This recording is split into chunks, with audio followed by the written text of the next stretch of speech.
L'enseignement de ce soir a pour sujet le calme mental.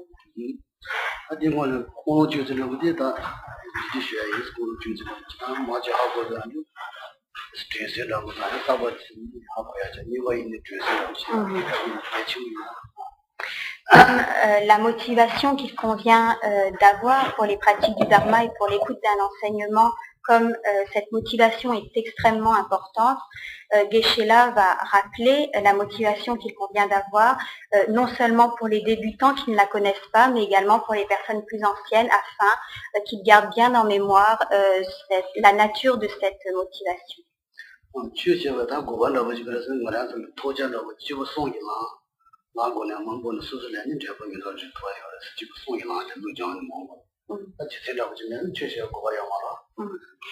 Donc, la nécessité de mettre en œuvre les pratiques du Dharma est d'en obtenir un certain nombre de fruits. Et selon les trois chemins que l'on peut emprunter avec des motivations différentes, on obtiendra également trois types de fruits, donc il convient de connaître pour pratiquer avec la motivation adéquate.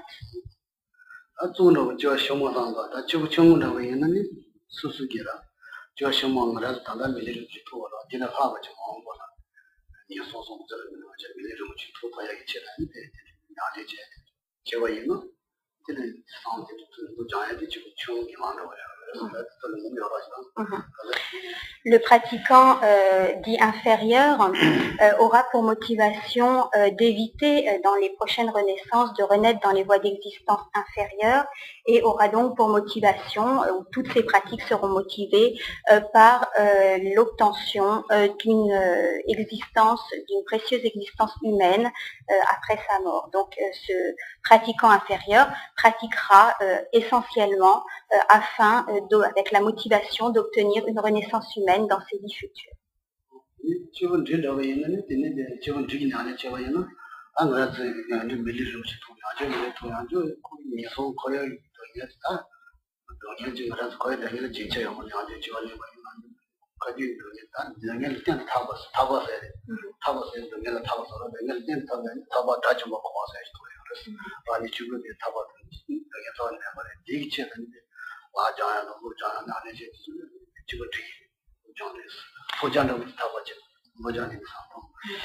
Un pratiquant intermédiaire pratiquera avec pour objectif l'obtention de la libération du cycle des existences qui correspond à l'état d'Arat. En effet, il considérera qu'il ne suffit pas d'éviter les souffrances des voies d'existence inférieures, mais que dans les voies d'existence supérieures se trouve également un grand nombre de tourments.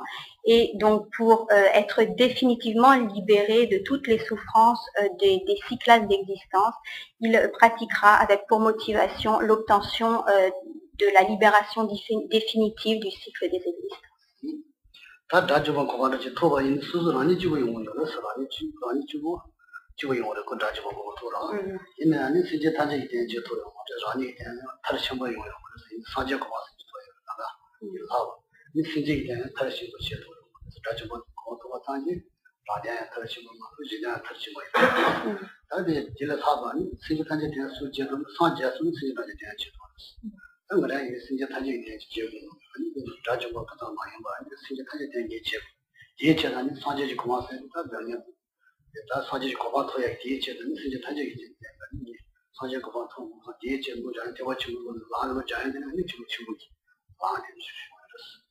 Et enfin, un pratiquant supérieur qui s'engage sur la voie des bodhisattvas considérera que l'état d'Arat est quelque chose de souhaitable, mais que cela ne suffit pas. En effet, lorsque l'on atteint cet état de libération du cycle des existences, on a réalisé en partie seulement son propre bien, mais on n'a absolument pas réalisé le bien des autres. Et ce n'est qu'en atteignant l'état de Bouddha que l'on pourra pleinement réaliser son propre bien et le bien des autres. Donc un pratiquant de motivation supérieure orientera toutes ses activités avec pour motivation l'obtention de l'état de Bouddha afin d'accomplir son propre bien et également d'accomplir le bien de la multitude des êtres.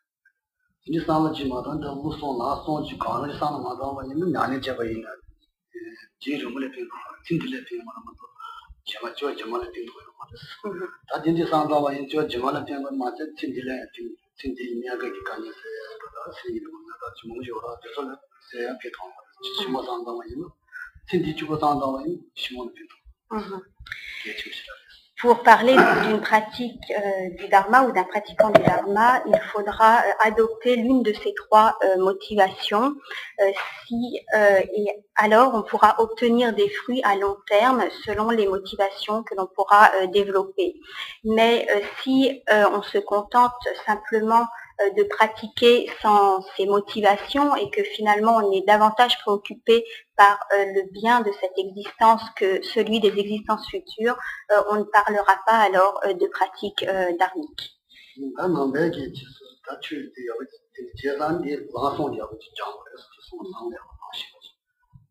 Et parce que ce point est extrêmement important puisqu'il va nous définir en tant que bouddhiste ou pas, il est très important d'étudier dans tous ces détails ces motivations et les trois voies que l'on a exposées.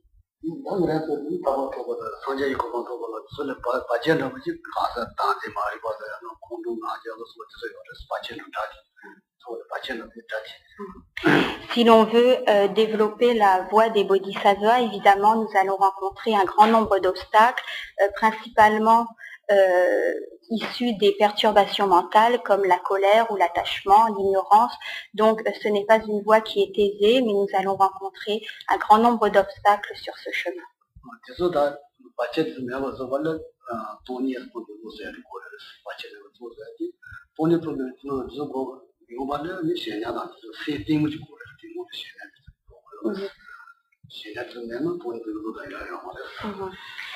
Mais pour pouvoir éliminer totalement donc ces obstacles que constituent les perturbations mentales, pour pouvoir les éliminer à leurs racines, il est important de développer la vacuité, donc la vision pénétrante, la connaissance de la nature réelle de tous les phénomènes. Mais pour pouvoir développer cette vue, il est absolument nécessaire auparavant de développer ce qu'on appelle shiné, le calme mental ou le calme continu.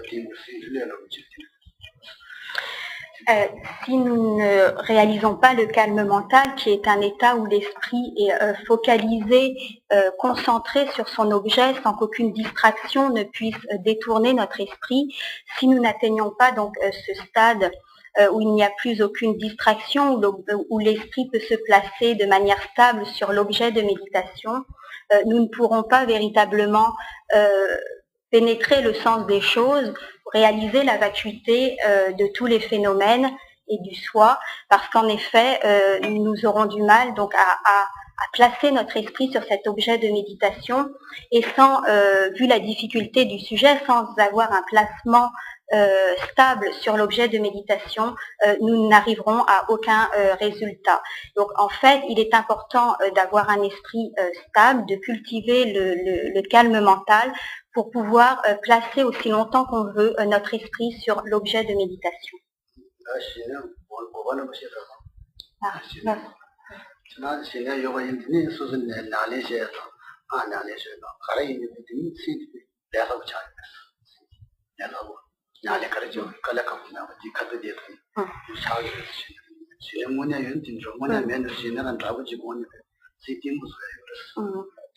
Et plus on s'approchera de la réalisation du calme mental, plus on aura de facilité en plus dans toutes les pratiques que nous entreprendrons, car notre esprit sera concentré et nous pourrons donc avec facilité accomplir toutes les pratiques.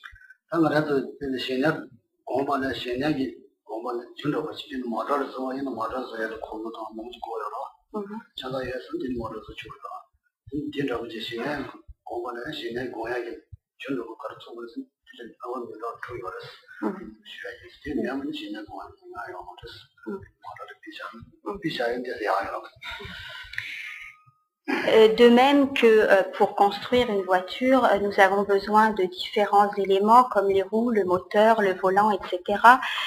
Pour construire notre méditation de Shiné ou du calme mental, nous avons besoin principalement de 6 causes donc essentielles, indispensables à la réalisation de Shiné.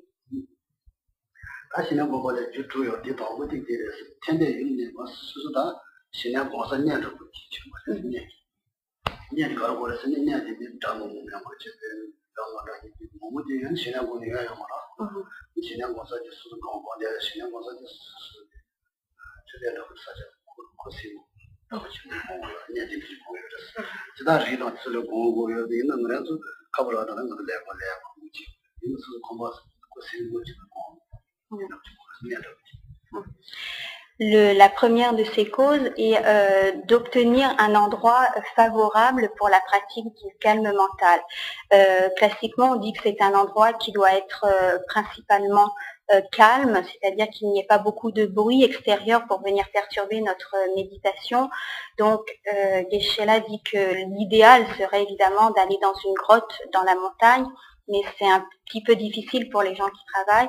Donc, on cherchera chez soi une pièce, un endroit agréable et calme où nous pourrons pratiquer.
Il faut donc être dans un endroit calme, également où nous n'allons pas être dérangés par toutes sortes d'interférences, donc de personnes qui vont passer, qui vont venir, également toutes sortes de préoccupations mondaines. Donc il faudra que ce soit un endroit où nous pourrons rester au calme pour notre méditation.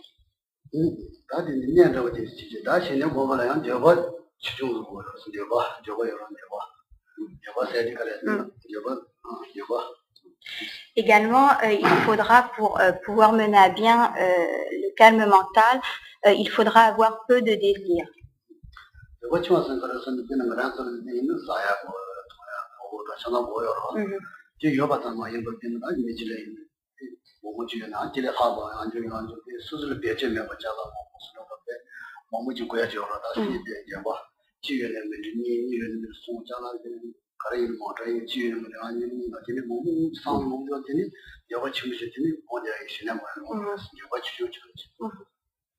Avoir peu de désir, c'est ne pas toujours vouloir davantage de possessions. Par exemple, si on a déjà une voiture, en vouloir une deuxième, une troisième. Si on a suffisamment de vêtements, en vouloir toujours davantage, etc. Donc, avoir peu de désir, c'est ne pas avoir un esprit avide de posséder toujours davantage de biens matériels.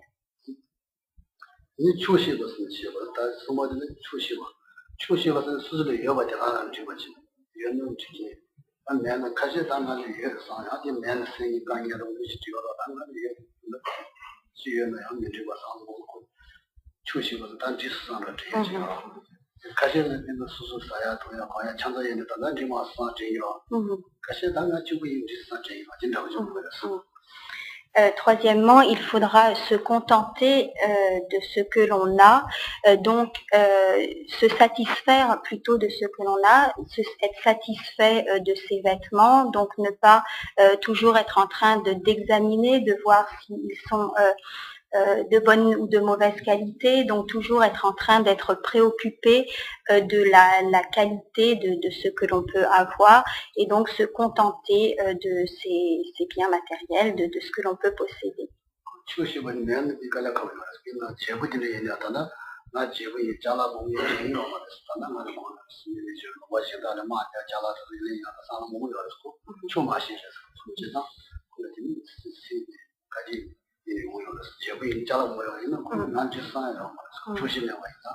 C'est un point très important, donc de savoir se contenter de ce que l'on a. En fait, le contentement provient d'un état d'esprit, n'a rien à voir avec les possessions réelles que l'on peut avoir. En effet, nous pouvons très bien rencontrer un roi qui désire encore davantage de biens matériels alors qu'il a déjà un grand nombre de choses en sa possession. Donc en fait, c'est un état d'esprit qu'il faut acquérir et qui n'a absolument rien à voir avec les biens que l'on peut posséder.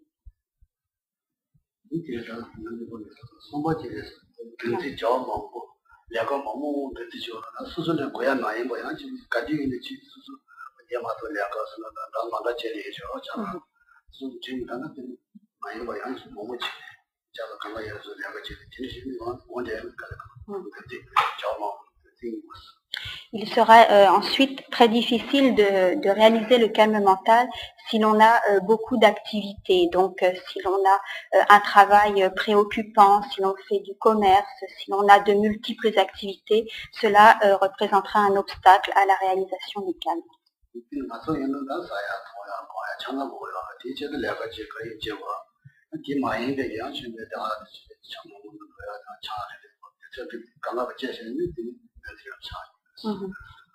Donc bien sûr, nous avons besoin de travailler pour nous nourrir, pour nous vêtir, pour nous loger, mais nous parlons ici donc des multiples activités que nous allons comme surajouter à ce travail minimum dont nous avons besoin pour vivre.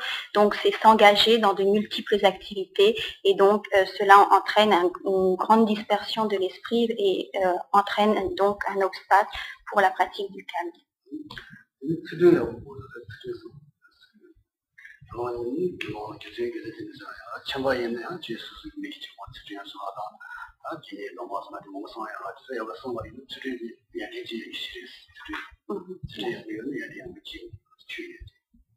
Ensuite, il sera important de respecter les engagements d'éthique, donc d'avoir une bonne éthique et de respecter l'ensemble des engagements que l'on a pu prendre. Donc si l'on est moine, tous les vœux donc que l'on a pris, si l'on est laïque également, donc respecter tous les engagements que l'on a pu prendre.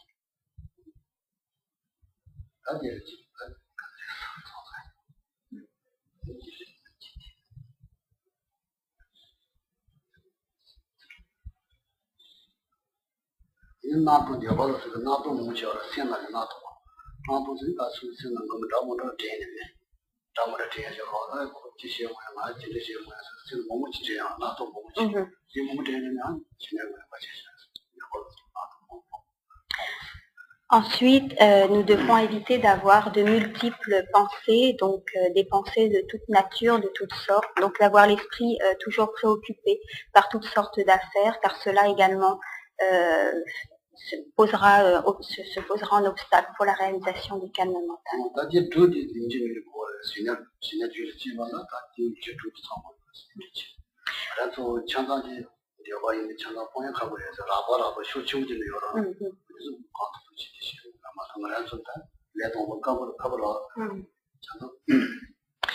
Donc, pour pouvoir réaliser chiner le calme mental, il est absolument nécessaire de réunir ces 6 causes. Bien sûr, lorsque l'on dit qu'il faut avoir peu de désir, notamment, on ne dit pas qu'il faille éliminer totalement le désir, l'attachement, car cela est très difficile, mais au moins d'éliminer ces formes les plus grossières et donc d'éliminer également les activités les plus perturbantes. Donc d'essayer au maximum, au mieux, de réunir ces 6 causes pour pouvoir réaliser le calme mental.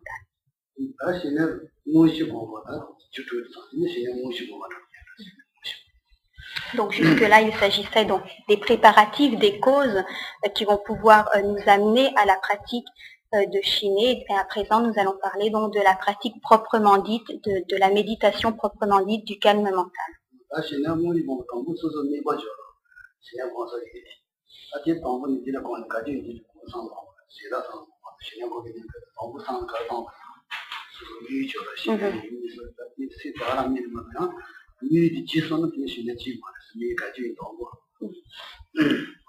Donc, pour commencer, il est très important de comprendre qu'une fois que l'on a choisi un objet de méditation, il faut le garder jusqu'à ce que l'on mène à bien le calme mental. Il ne faudra pas donc changer sans cesse d'objet de méditation.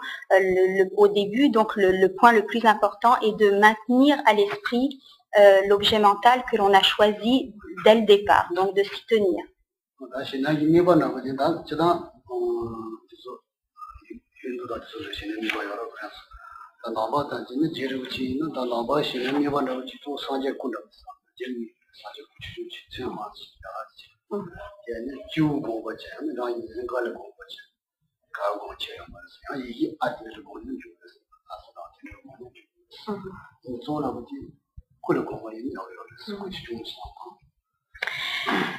D'après les enseignements de Je Tsongkhapa, il est conseillé, si l'on est bouddhiste, de prendre pour objet mental une représentation du Bouddha, donc environ de la taille d'un pouce.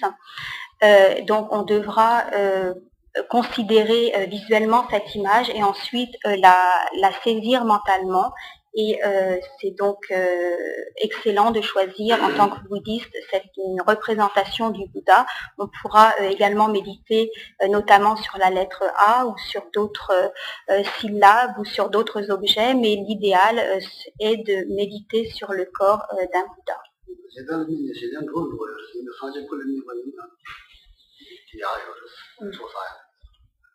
Bien sûr, nous pouvons réaliser chiner à partir d'autres objets que nous pouvons saisir mentalement, donc sur d'autres bases visuelles, mais en tant que bouddhiste, c'est véritablement le mieux de choisir le corps d'un Bouddha.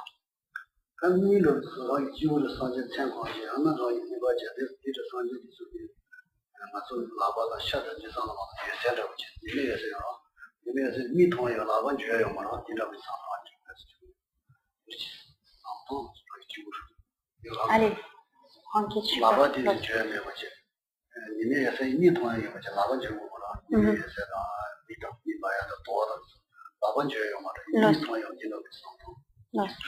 Chiwa, là.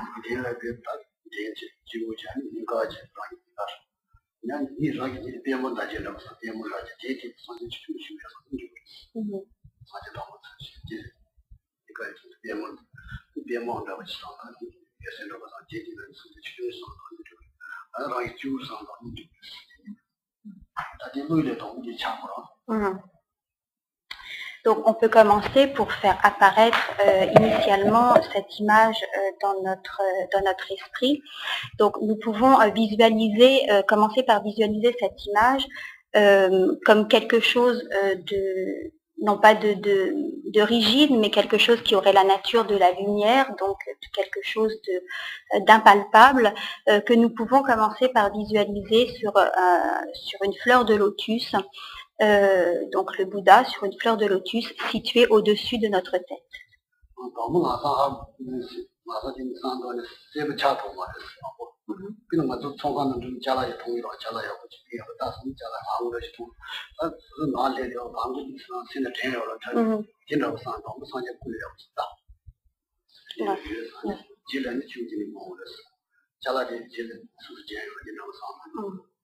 Au début, nous pourrons avoir un peu de mal à visualiser le corps du Bouddha avec beaucoup de clarté. Il faudra cependant donc examiner l'image ou la représentation, la statue du Bouddha et essayer donc grâce à la mémoire d'avoir l'image la plus fidèle possible, la plus claire possible, mais il est tout à fait normal au début que cette image soit un peu floue. De même que si nous allons dans un magasin, que nous voyons un objet qui nous plaît bien, Si nous avons vu cet objet qu'une seule fois, lorsque nous serons rentrés chez nous, nous aurons du mal à décrire l'ensemble de toutes ces caractéristiques, nous en aurons oublié une bonne partie. Donc c'est la même chose lorsque l'on commence cette pratique de chiner, nous aurons beaucoup de mal au départ de saisir mentalement l'objet véritablement tel qu'il est.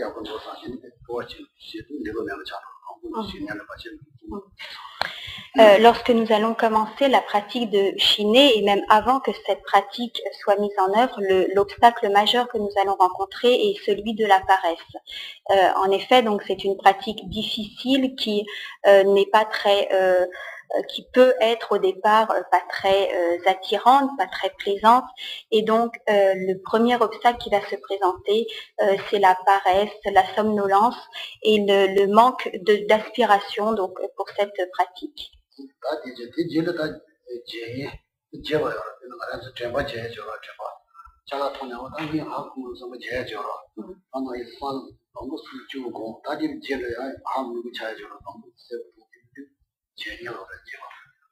Ensuite, nous allons rencontrer un second obstacle qui est l'obstacle de l'oubli.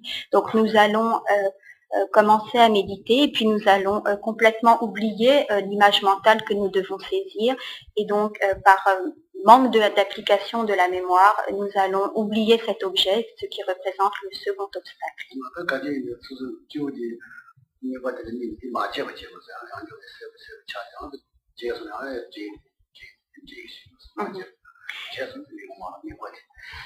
Et lorsque nous oublions cet objet, nous devons toujours ramener sans cesse, inlassablement notre esprit grâce à la mémoire, donc nous souvenir toujours de cet objet mental, le ramener sans cesse à notre esprit.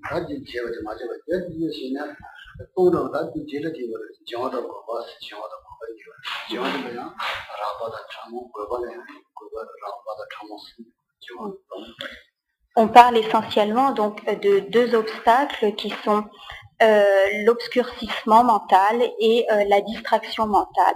Également, on distingue l'obscurcissement mental grossier et subtil et la distraction mentale grossière et subtile.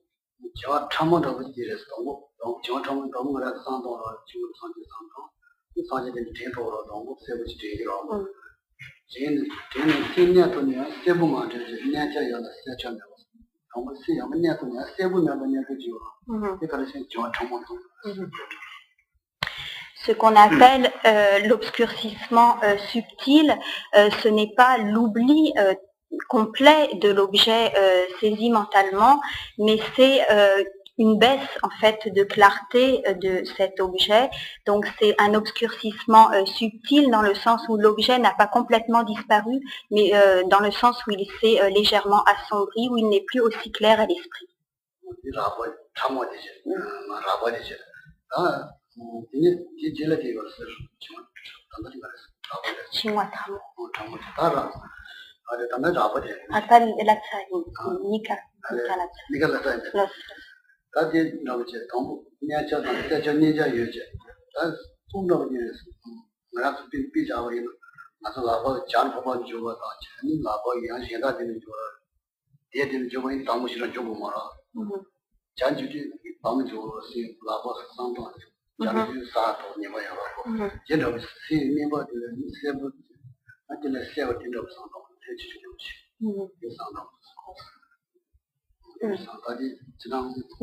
De même donc que pour affermir la saisie d'un objet, nous allons resserrer notre main autour de cet objet, par exemple autour d'une tasse.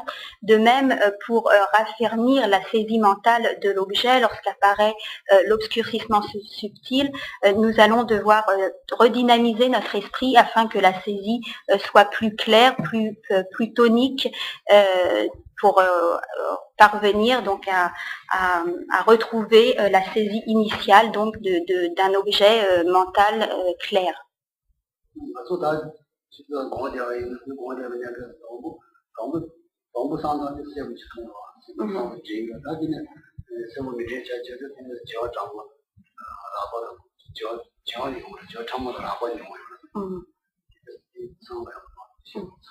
Donc, lorsque l'on commence cette méditation de Shiné, que l'on a vaincu donc la paresse, apparaît alors l'obscurcissement grossier et subtil. Donc, l'obscurcissement grossier qui va faire que nous allons complètement perdre l'objet mental, et l'obscurcissement subtil qui fait que cet objet va perdre petit à petit de sa clarté.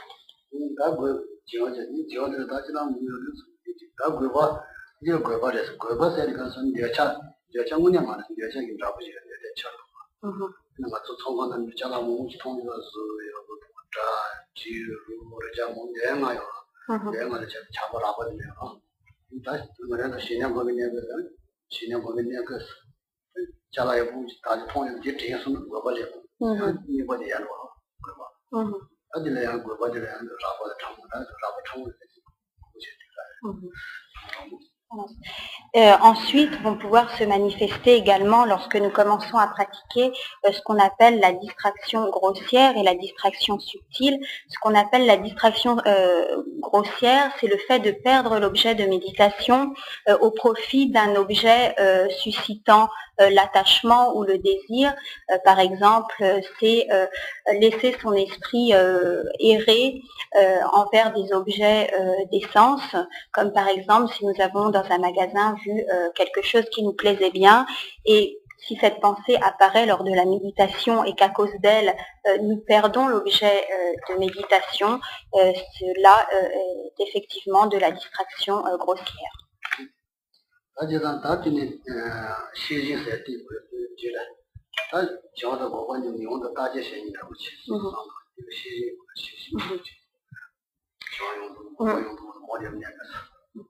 Pour avoir conscience de l'apparition de cet obscurcissement et de cette distraction, il faudra utiliser le facteur mental que l'on appelle la vigilance.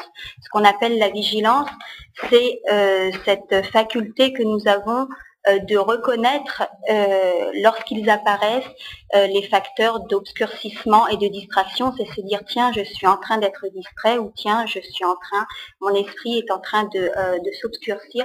Donc cette reconnaissance de ce qui se passe dans notre esprit est ce qu'on appelle la vigilance.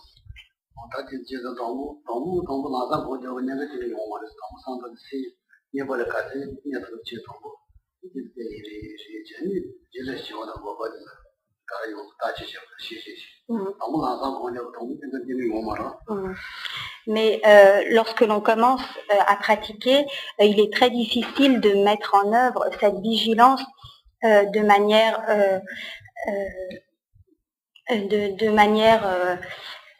au moment où on en aurait besoin, par exemple lorsqu'apparaît la distraction, nous devrions tout de suite appliquer la vigilance, alors qu'en fait il s'écoule un long moment avant que nous nous rendions compte que nous sommes distraits. Et lorsqu'apparaît également l'obscurcissement, la vigilance au début n'est pas assez entraînée pour pouvoir reconnaître tout de suite la venue de cet obscurcissement et pour pouvoir tout de suite ramener l'esprit à l'objet de méditation.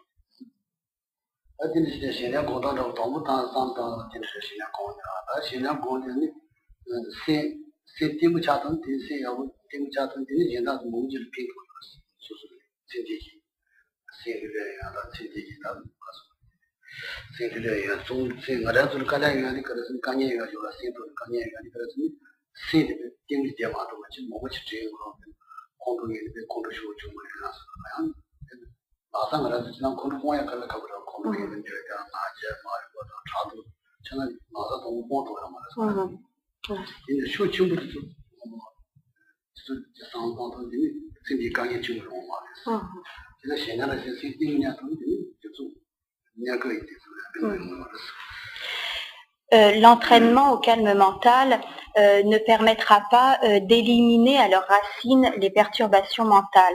Cependant, la progression dans le calme mental nous permettra au moins d'éliminer les formes grossières de colère, de jalousie, d'attachement et de les formes grossières de toutes les perturbations mentales. Donc en fait, le calme mental nous permettra d'apaiser toutes ces perturbations mentales sans pour autant les éliminer complètement, mais ce sera déjà une très bonne chose que de pouvoir apaiser les perturbations mentales grossières.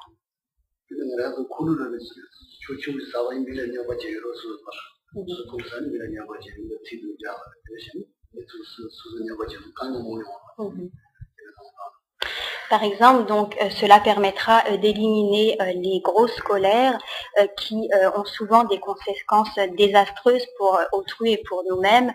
En effet, par exemple, sous l'effet d'une grosse colère, nous pouvons nuire à autrui et autrui peut également nous nuire en réponse à notre propre colère et cela peut avoir parfois des conséquences dramatiques. Donc, cultiver le calme mental permettra au moins d'éliminer ces perturbations grossières.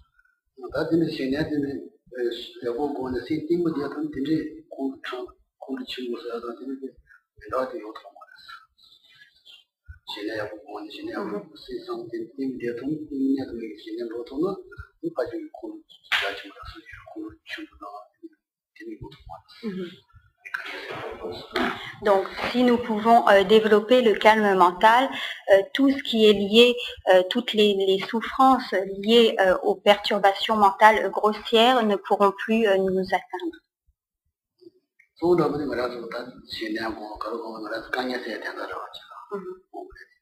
Car il ne faut pas perdre de vue que si nous pratiquons le calme mental, c'est en premier lieu pour apaiser nos souffrances.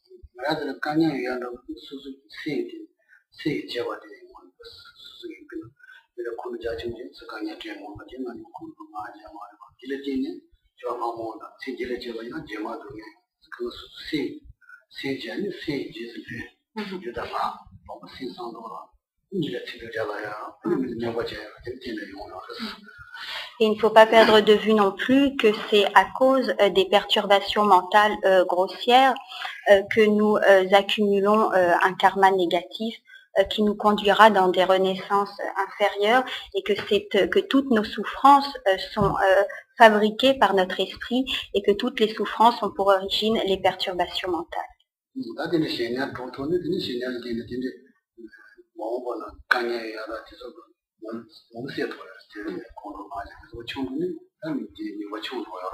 Donc en pratiquant le calme mental, nous allons apaiser notre esprit, nous allons réduire considérablement les perturbations mentales et cela aura pour des conséquences heureuses dans les existences futures. Cela contribuera à éliminer un grand nombre de souffrances pour le futur.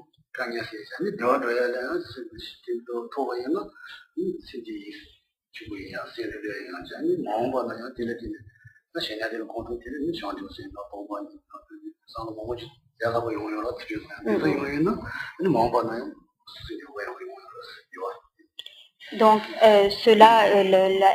le fait de cultiver le calme mental aura des effets positifs sur cette existence, également sur les existences futures. Cela aura également des effets positifs car nous pourrons facilement développer l'esprit d'éveil sur la base du calme mental, également développer la vacuité et donc finalement obtenir les plus grandes réalisations sur cette base de la réalisation du calme mental.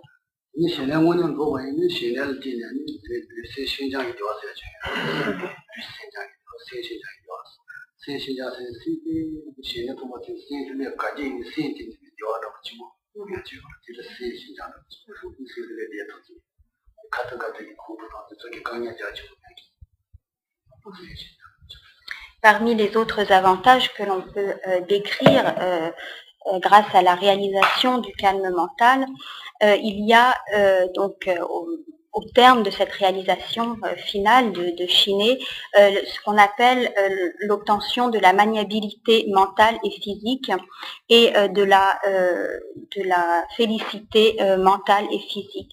Donc c'est une très grande maniabilité et une très grande joie qui sont ressenties physiquement et mentalement.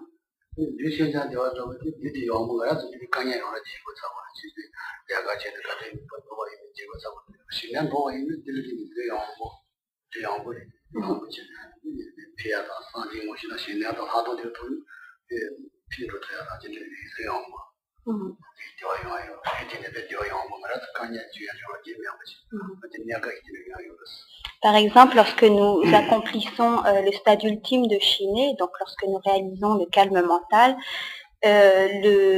nous obtenons la maniabilité physique, la félicité totale, une félicité totale du corps, qui signifie par exemple que notre corps est extrêmement léger, que nous n'avons plus aucune douleur physique, qu'elle soit articulaire ou musculaire ou autre, donc que nous obtenons véritablement un corps léger comme l'air et que nous faisons exactement ce que nous voulons avec ce corps.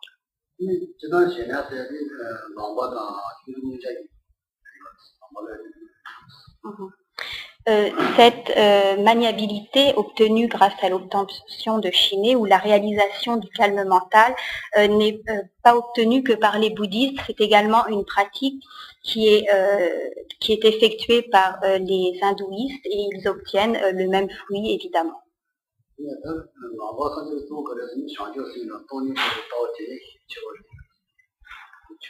La différence, c'est que pour le bouddhiste, ce n'est pas une fin en soi que d'obtenir ces félicités physiques et mentales.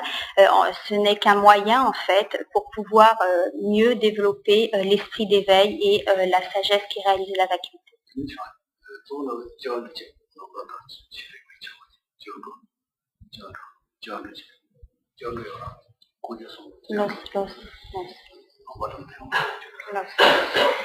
En fait, un bouddhiste fait sa pratique sur la base de la prise de refuge dans les trois joyaux et c'est ce qui le différencie également des autres pratiquants non bouddhistes.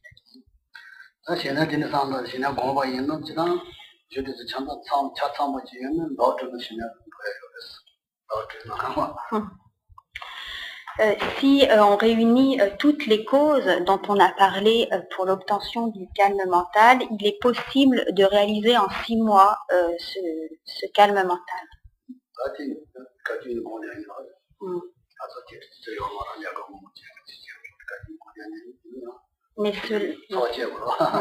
Mais cela suppose également une pratique continue et régulière, donc avec l'ensemble de toutes les causes nécessaires. Et lorsque l'on travaille, cela peut être difficile à réunir.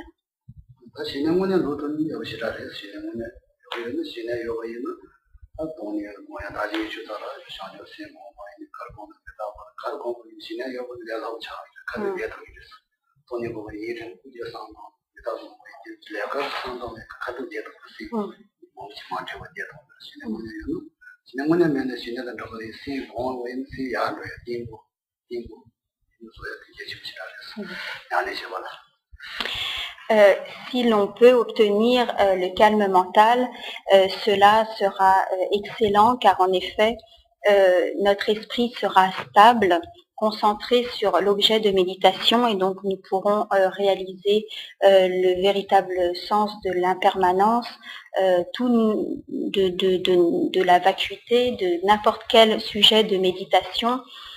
Car en effet, notre esprit ne sera pas distrait, mais de manière continue pourra être posé sur cet objet de méditation.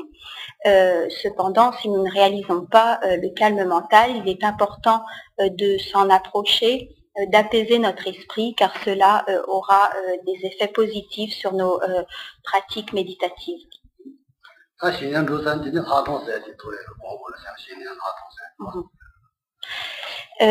On parle souvent de la voie regroupant le calme mental et la vue pénétrante, car en effet, la réalisation du calme mental est un moyen pour développer la vue pénétrante.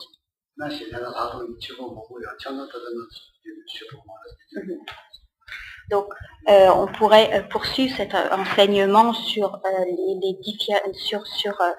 la vue pénétrante, mais nous n'aurons pas le temps ce soir.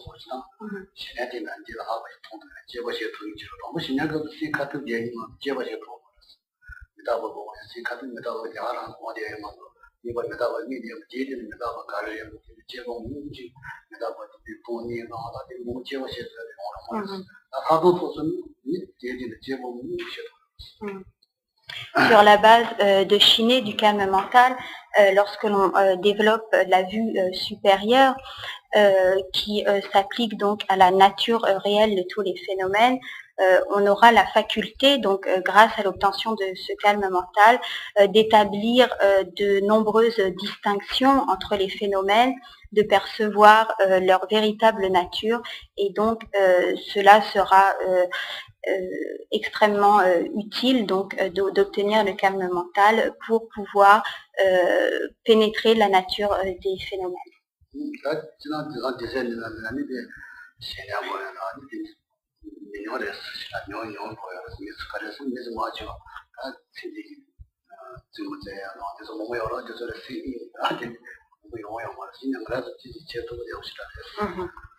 Donc, c'est très difficile de nos jours de rencontrer des personnes qui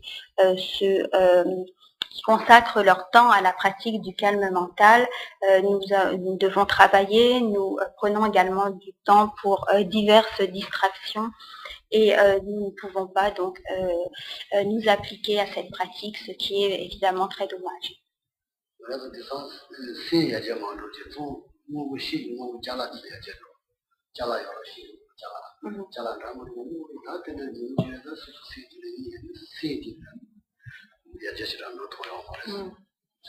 Également, nous sommes entourés de nombreuses possessions matérielles et donc notre esprit est comme distrait par tous ces objets et il est très difficile de pouvoir concentrer, d'intérioriser notre esprit pour une pratique méditative.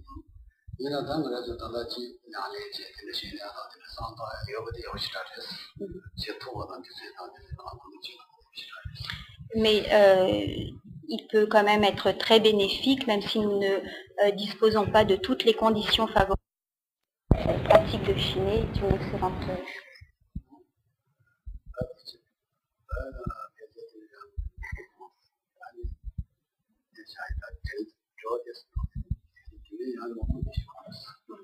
Donc on va arrêter là pour ce soir.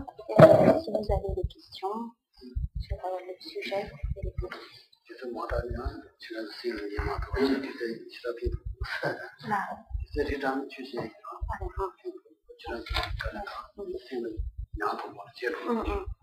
Et cela pense que des enseignements très longs ne sont pas forcément souhaitables parce qu'on ne peut pas tout retenir. Et donc il est mieux d'avoir des enseignements courts et de poser quelques questions au terme de ces enseignements.